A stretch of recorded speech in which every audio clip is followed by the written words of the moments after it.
মাছ একটা রেখে দিয়ে দে। ভালো আছো?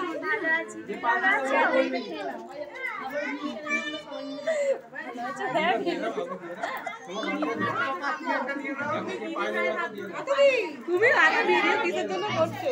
কি তুলবো দেখ।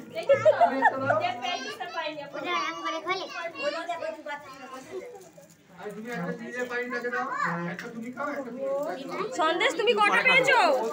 ও বাবা একটা দিদিকে দাও, দিদিকে দাও, বার্থডে গার্ল তো এখানে আছে। ঐশী তুমি পেয়েছো চকলেট?